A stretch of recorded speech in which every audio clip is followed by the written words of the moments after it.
Dear student नमस्कार। आज के इस वीडियो में आपके लिए कक्षा 12वीं भौतिक विज्ञान यानी फिजिक्स का दोस्तों अध्याय 1 पढ़ाएंगे, विद्युत आवेश तथा क्षेत्र। दोस्तों आपके लिए अध्याय पढ़ाने से पहले आपके लिए बता दें दोस्तों, ये अध्याय हम आपके लिए 2023 के ब्लूप्रिंट के अनुसार पढ़ाएंगे। ठीक है दोस्तों, 2023 के ब्लूप्रिंट में दोस्तों क्वेश्चन कैसे आना है, 1 नंबर वाला एक प्रश्न है, 2 नंबर वाला एक प्रश्न और 3 नंबर वाला यहाँ पे एक प्रश्न आना है। मतलब दोस्तों इस अध्याय से टोटल 6 नंबर के प्रश्न आना है। ठीक है दोस्तों, तो उन्हीं के अनुसार आपके लिए हम यहाँ पे पढ़ाना शुरू करते हैं। ठीक है दोस्तों, ये पहला वीडियो है इस अध्याय का। इससे पहले दोस्तों हमने आपके लिए एक वीडियो बनाया है जिसमें उसका ब्लूप्रिंट समझाया है और उसमें ये बताया है कि किस अध्याय से कौन कौन से टॉपिक हट गए हैं, हमें किन किन टॉपिकों का अध्ययन नहीं करना है। ठीक है दोस्तों, तो यदि आपने ये वीडियो नहीं देखा है पहले जाके दोस्तों आप उस वीडियो को देखिएगा। पहला वीडियो दोस्तों आपके लिए डिस्क्रिप्शन में लिंक मिल जाएगी, वहां से आप उसको देख सकते हैं। ठीक है, इसके अलावा दोस्तों यदि कोई भी आपको प्रॉब्लम जाती है तो यहाँ पे कॉन्टेक्ट नंबर लिखा हुआ है, इस पर आप कॉल करके ही पूछ सकते हैं। ठीक है, तो दोस्तों देखिए शुरुआत करते हैं हम इससे अध्याय की, विद्युत आवेश तथा क्षेत्र की। ठीक है दोस्तों, तो हम समझते हैं विद्युत आवेश तथा क्षेत्र क्या है ना, और इसके किस तरीके से अनुप्रयोग हैं। दोस्तों इस अध्याय को हम शुरू करते हैं, समझते हैं सबसे पहले हमें इस अध्याय में क्या क्या पढ़ना है। ठीक है दोस्तों, और इस लेक्चर में हम क्या क्या आपको पढ़ाने वाले हैं। ठीक है दोस्तों, तो इस अध्याय में बहुत से महत्वपूर्ण टॉपिक हैं, लेकिन दोस्तों हम इस वीडियो में आपके लिए ये निम्न टॉपिक आपके लिए इसमें पढ़ाएंगे। मतलब दोस्तों आपके लिए बताएंगे कि विद्युत आवेश किसे कहते हैं, है ना, इसका मान क्या है ना, इस विद्युत आवेश के बारे में पढ़ाएंगे, मूल आवेश के बारे में पढ़ाएंगे, विद्युत क्षेत्र के बारे में पढ़ाएंगे, विद्युत क्षेत्र की तीव्रता के बारे में पढ़ाएंगे। इसके अलावा दोस्तों जो विद्युत द्विध्रुव और विद्युत द्विध्रुव आघूर्ण है इसके बारे में ही पढ़ाएंगे। विद्युत रेखाएं क्या है, विद्युत फ्लक्स, घन कोण, है ना दोस्तों। तो ये 9 महत्वपूर्ण टॉपिक हमें आज कंप्लीट करना है। तो दोस्तों वीडियो को आप अंत तक जरूर देखिएगा। यदि आप ये 9 टॉपिक कंप्लीट कर लेते हैं तो आप आसानी से दोस्तों इस अध्याय के प्रश्न जो आएंगे उनको आप सॉल्व कर पाओगे। ठीक है, इन्हीं 9 टॉपिकों से रिलेटेड अक्सर क्वेश्चन पूछे जाते हैं, इसलिए दोस्तों हम इस लेक्चर में आपके लिए इन 9 को अच्छे से समझा देते हैं। ठीक है दोस्तों, तो आइए फिर हम शुरू करते हैं और सबसे पहले हम विद्युत आवेश को समझते हैं। ठीक है दोस्तों, विद्युत आवेश के लिए दोस्तों यदि हम विद्युत आवेश की बात करें तो दोस्तों विद्युत आवेश के बारे में आप जानते होंगे कि यह एक भौतिक राशि है। ठीक है दोस्तों, विद्युत आवेश क्या है, एक भौतिक राशि है तथा दोस्तों विद्युत आवेश का सूत्र होता है विद्युत धारा गुण समय। ठीक है दोस्तों, विद्युत आवेश का सूत्र क्या होता है, विद्युत धारा गुण समय।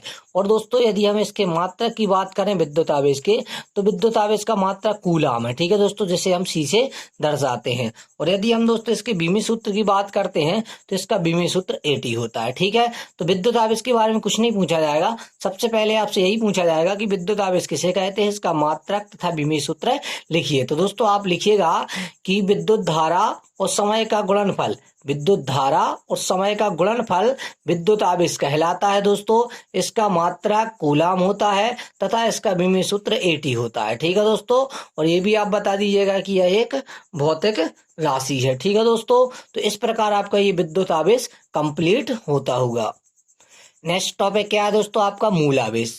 ठीक है, विद्युत आवेश तो आप समझ गए दोस्तों, अब हम समझते हैं मूल आवेश।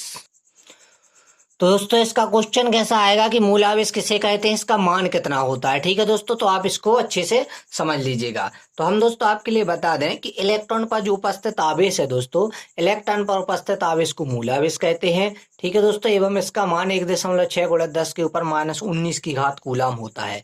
ठीक है दोस्तों, इसका मान कितना होता है दोस्तों, 1.6 × 10 के ऊपर -19 की घात कूलाम होता है। ठीक है दोस्तों, इससे संबंधित एक दोस्तों और क्वेश्चन आपसे पूछा जाता है 1 नंबर में कि 1 कूलाम आवेश में इलेक्ट्रॉन कितने होते हैं। ठीक है दोस्तों, तो हम आपके लिए बता दें कि जो एक कूलाम आवेश है दोस्तों, इसमें इलेक्ट्रॉन 6.25 × 10 के ऊपर 18 की घात इलेक्ट्रॉन होते हैं। ठीक है, इसको आप याद रखिएगा। ठीक है दोस्तों, तो मूल आवेश आप समझ गए, मूल आवेश क्या है, इलेक्ट्रॉन पर उपस्थित आवेश को मूल आवेश कहते हैं तथा इसका मान 1.6 × 10 के ऊपर -19 की घात होता है। ठीक है दोस्तों, अब हम इसका जो तीसरा टॉपिक था आपका विद्युत क्षेत्र, इसको हम समझते हैं कि विद्युत क्षेत्र आपका एक्चुअली में विद्युत क्षेत्र क्या होता है। ठीक है, तो देखिए यहाँ पे हम आपके लिए विद्युत क्षेत्र के बारे में सबको समझा देते हैं, संपूर्ण डिटेल आपके लिए हम विद्युत क्षेत्र के बारे में देते हैं। ठीक है, चलिए समझते हैं विद्युत क्षेत्र को।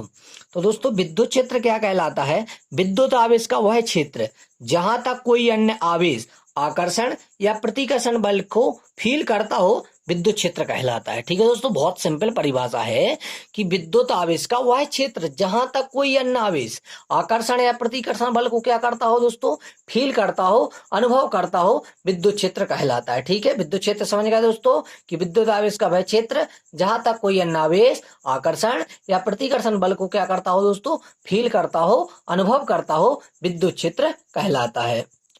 तो दोस्तों अभी तक देखिए हमने आपके लिए विद्युत आवेश, मूलावेश और विद्युत क्षेत्र की परिभाषा बता दी है। अब हम समझते हैं दोस्तों विद्युत क्षेत्र की तीव्रता। ठीक है दोस्तों, यदि वीडियो अच्छा लग रहा हो तो प्लीज लाइक कीजिएगा दोस्तों, ऐसे ही वीडियो आपके लिए हम बताते रहेंगे। अपने दोस्तों के साथ शेयर भी कीजिएगा दोस्तों, और यदि आप रेगुलर ऐसे वीडियो चाहते हैं तो प्लीज दोस्तों आप हमारे चैनल को सब्सक्राइब कीजिएगा।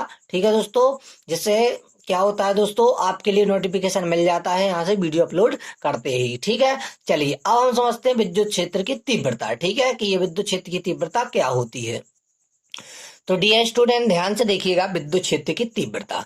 तो मेरे भाई विद्युत क्षेत्र में किसी बिंदु पर रखे, विद्युत क्षेत्र में किसी बिंदु पर रखे एकांक धनावेश पर जितना बल लगता है दोस्तों, विद्युत क्षेत्र में किसी बिंदु पर रखे, कोई विद्युत क्षेत्र है जैसे, तो कोई बिंदु पर रखे एकांक धनावेश को। ठीक है दोस्तों, जो एकांक धनावेश है उस पर जितना बल लगता है उसे उस बिंदु की विद्युत क्षेत्र की तीव्रता कहते हैं। ठीक है दोस्तों, और इसे ई से दर्शाते हैं। तो क्या कहा हमने, विद्युत क्षेत्र में किसी बिंदु पर रखे एकांक धनावेश पर जितना बल लगता है उसे उस बिंदु की विद्युत क्षेत्र की तीव्रता कहते हैं, और दोस्तों इसे ई से दर्शाते हैं। दोस्तों ई का आप सूत्र रखिएगा, बल बटे आवेश, मतलब F/Q होता है दोस्तों, और बल का ऐसे मात्रक न्यूटन होता है, आवेश का कूलम होता है, इसलिए दोस्तों इसका जो आपका बनेगा ये मात्रा कि न्यूटन प्रति कूलम बन जाएगा। ठीक है, और दोस्तों इसका विमेय सूत्र है, देखिए दोस्तों बल का विमेय सूत्र क्या होता है दोस्तों, बल का विमेय सूत्र होता है MLT-2,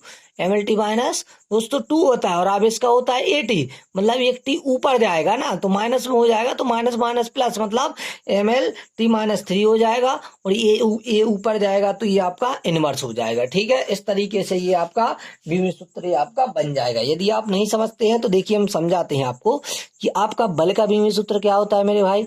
बल का विमेय सूत्र होता है MLT-2। ठीक है मेरे भाई, और आपका जो आवेश का विमेय सूत्र क्या होता है, आपका AT होता है। ठीक है, अब यहाँ पे कोई घात नहीं है इसलिए एक की घात तो रहेगी।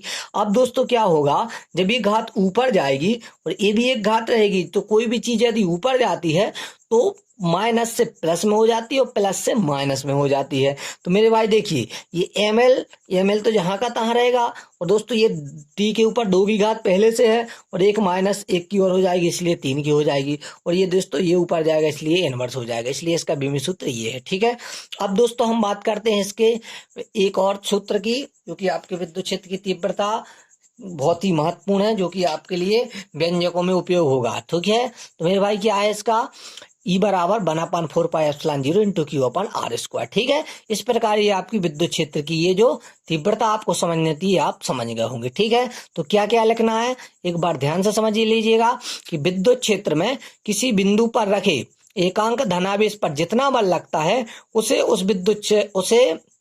उस बिंदु की विद्युत क्षेत्र की तीव्रता कहते हैं। इसे ई से दर्शाते हैं, ई बराबर F/Q, और इसका दोस्तों मात्रक न्यूटन प्रति कूलम, विमेय सूत्र MLT-3 A इनवर्स हो जाएगा। और दोस्तों इसके अलावा यदि हम देखा जाए तो ये देखिए आप इसका एक सूत्र और ये आपका ये हो जाता है। ठीक है, तो इस प्रकार आपकी विद्युत क्षेत्र की तीव्रता कंप्लीट होती हुई। अब दोस्तों हम आगे समझते हैं जो आपका विद्युत क्षेत्र की तीव्रता के बाद है विद्युत द्विध्रुव और विद्युत द्विध्रुव आघूर्ण। इन दो महत्वपूर्ण टॉपिकों को भी हम समझ लेते हैं दोस्तों, काफी इंपोर्टेंट टॉपिक है विद्युत द्विध्रुव और विद्युत द्विध्रुव आघूर्ण। इनसे रिलेटेड क्वेश्चन दोस्तों जरूर आता है, इसलिए आप इन दोनों टॉपिकों को तो विशेष ध्यान से देखिएगा। ठीक है, सभी टॉपिक दोस्तों महत्वपूर्ण है ना। तो विद्युत द्विध्रुव विद्युत द्विध्रुव आघूर्ण को भी हम आगे समझते हैं।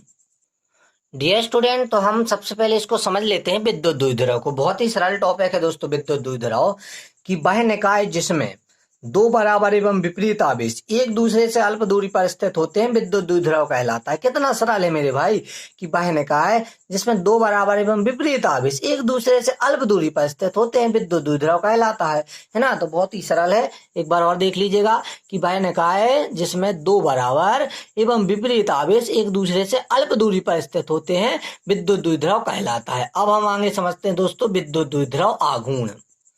तो मेरे भाई देखिएगा विद्युत द्विध्रुव आघूर्ण के लिए कि दोस्तों विद्युत द्विध्रुव के किसी एक आवेश Q तथा आवेश के बीच की दूरी 2L के गुणनफल को विद्युत द्विध्रुव आघूर्ण कहते हैं। बहुत ही सिंपल सरल है दोस्तों इसके लिए बहुत सिंपल टॉपिक है। ध्यान रखना आपके लिए यदि ये याद है कि इसे P से दर्शाते हैं ना विद्युत द्विध्रुव आघूर्ण को, तो P बराबर सूत्र याद आपको हो जाएगा Q इंटू 2L, क्योंकि इसका बहुत ज्यादा यूज है। आप यूज करते ही करते इसको बहुत ज्यादा याद कर लें, कभी नहीं भूल पाओगे, है ना। तो P बराबर क्या होता है दोस्तों Q इंटू 2L।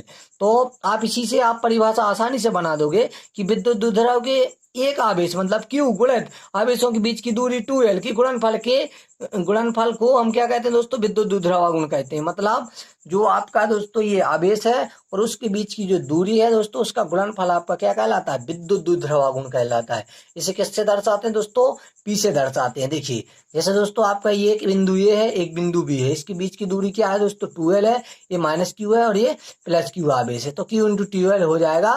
मतलब दोस्तों हमारे कहने का यही है कि विद्युत द्विध्रुव के किसी एक आवेश Q तथा आवेशों के बीच की दूरी 2L के गुणनफल को विद्युत द्विध्रुव आघूर्ण कहते हैं। इसे P से दर्शाते हैं और P बराबर Q इंटू 2L होता है। ठीक है दोस्तों, तो इस टाइप से आपने विद्युत द्विध्रुव आघूर्ण को बहुत ही आसानी से समझ लिया है। उसके बाद दोस्तों आप देखिएगा जो आपका 7वां और 8वां टॉपिक था बहुत ही इंपोर्टेंट है दोस्तों, विद्युत बलरेखाएं या विद्युत क्षेत्र रेखाएं, विद्युत फ्लक्स और दोस्तों 9वां घनकोण। इन 3 टॉपिकों को भी दोस्तों हम बहुत बेहतरीन तरीके से देख लेते हैं। तो दोस्तों हम विद्युत बलरेखाओं को भी बहुत ही आसानी से बताते हैं। आप बस ध्यान से समझिएगा कि विद्युत बलरेखाएं क्या है दोस्तों, वह काल्पनिक वक्र हैं जिसमें दोस्तों एकांक धनावेश प्रवाहित हो सकता है। दोस्तों होता नहीं है, केवल क्या है हो सकता है। मतलब हमारा कहने का ये है दोस्तों कि विद्युत बलरेखाएं वह काल्पनिक वक्र है जिसमें एकांक धनावेश प्रवाहित हो सकता है। ठीक है, तो ये दोस्तों विद्युत बलरेखाएं और विद्युत क्षेत्र रेखाओं की परिभाषा हो गई कि विद्युत बलरेखाएं वह काल्पनिक वक्र हैं जिसमें एकांक धनावेश प्रवाहित हो सकता है। ठीक है दोस्तों, अब हम इसकी यदि विशेषताएं गुण की बात कर लें तो ये लचकदार डोरी के समान होती हैं, ये कभी एक दूसरे को प्रतिच्छेद नहीं करती हैं और दोस्तों ये कभी चालक के अंदर प्रवेश नहीं करती हैं। ठीक है, ये कैसे बनता है दोस्तों इसको देखिएगा। जैसे मतलब आपने एक ही बिंदु लिया यहाँ पे, तो दोस्तों ये एक ऊपर की ओर एक नीचे की ओर, एक यहाँ से एक यहाँ से एक यहाँ से एक यहाँ से, इस तरीके से ये विद्युत है जो आपके बल रेखाएं हैं विद्युत क्षेत्र रेखाएं हैं इस टाइप से ये जाती हैं। ठीक है, तो ये 2 गुण हो गए इसके। तीसरा गुण है दोस्तों कि ये चालक के अंदर कभी प्रवेश नहीं करती और ये एक दूसरे को कभी प्रतिच्छेद नहीं करती। इस प्रकार दोस्तों इसके ये 3 महत्वपूर्ण गुण हैं। ठीक है, तो आप विद्युत बल रेखाएं समझिएगा दोस्तों कि विद्युत बल रेखाएं वह काल्पनिक वक्र है जिसमें एकांक धनावेश प्रवाहित हो सकता है और दोस्तों गुण है कि ये लचकदार डोरी के समान होती है, कभी एक दूसरे को प्रतिच्छेद नहीं करती और ये चालक के अंदर कभी प्रवेश नहीं करती। इस प्रकार आपकी विद्युत बल रेखाएं हो गई हैं। ठीक है दोस्तों, कंप्लीट। और दोस्तों अब हमें 8वां टॉपिक, केवल दोस्तों 2 टॉपिक और बचे हुए हैं, इनको और आप समझ लीजिएगा, है ना दोस्तों। उसके बाद वीडियो यहाँ पे कंप्लीट कर देंगे। उसके बाद दोस्तों नेक्स्ट पार्ट लाएंगे जिसमें और महत्वपूर्ण टॉपिक हम पढ़ाएंगे।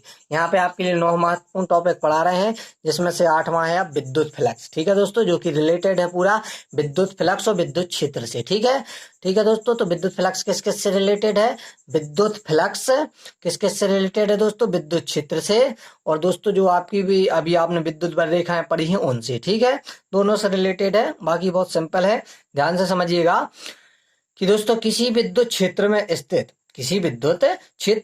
किसी पृष्ठ के लंबवत गुजरने वाली जो विद्युत बल रेखाओं की संख्या को उस पृष्ठ से संबद्ध विद्युत फ्लक्स कहते हैं। मेरे भाई ध्यान से समझिएगा कि किसी विद्युत क्षेत्र में स्थित किसी पृष्ठ के लंबवत गुजरने वाली विद्युत बल रेखाओं की संख्या को उस पृष्ठ से संबद्ध विद्युत फ्लक्स कहते हैं। ठीक है, और दोस्तों हम बता दें आपके लिए कि इसे फाई से प्रदर्शित करते हैं और यह एक अदिश राशि है। इसका सूत्र होता है दोस्तों फाई बराबर, ठीक है दोस्तों, फाई बराबर E into D S cos theta. ठीक है दोस्तों, इसका जो मात्रक है ये होता है न्यूटन मीटर स्क्वायर प्रति कूलम, और दोस्तों बीमी सूत्र होता है ml3t-3 A 1। ठीक है, इस प्रकार दोस्तों जो आपका विद्युत फ्लक्स है आपको समझ में आया होगा। क्या समझ में आया है दोस्तों? कि किसी विद्युत क्षेत्र में स्थित किसी पृष्ठ के लंबवत गुजरने वाली विद्युत रेखाओं की संख्या को उस पृष्ठ से संबद्ध विद्युत फ्लक्स कहते हैं, और इसे फाई से प्रदर्शित करते हैं। यह एक अदिश राशि है,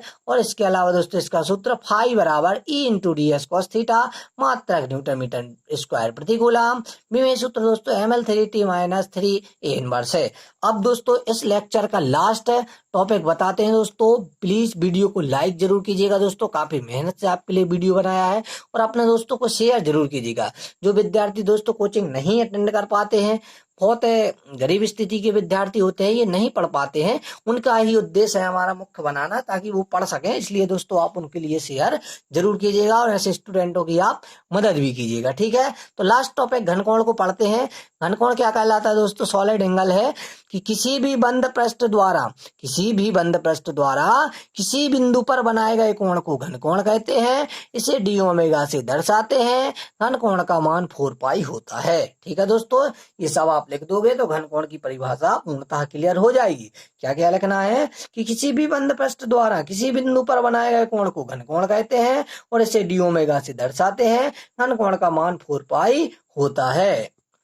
तो मेरे भाई इस प्रकार हमने इस अध्याय में काफी मेहनत से भला ही वीडियो बनाया है, लेकिन दोस्तों हमने आपके लिए बहुत महत्वपूर्ण ये जो 9 टॉपिक थे इनको हमने आपके लिए स्टडी करा दी है, समझा दिए बहुत आसानी से। यदि दोस्तों आपके लिए इसका नोट्स चाहते हैं तो आप डिस्क्रिप्शन में देखिएगा, इसकी आपको पीडीएफ मिल जाएगी, वहां से आप इसको डाउनलोड कर लीजिएगा। ठीक है दोस्तों, क्या क्या टॉपिक बता दिए? विद्युत आवेश, मूलावेश, विद्युत क्षेत्र की तीव्रता, विद्युत द्विध्रुव आघूर्ण, विद्युत रेखाएं, विद्युत फ्लक्स और घनकोण, ये 9 टॉपिक हमने आपको इस पर आपके लिए पढ़ा दिए हैं। ठीक है दोस्तों, तो प्लीज वीडियो को लाइक कीजिएगा और अपने दोस्तों के साथ शेयर जरूर कीजिएगा। धन्यवाद।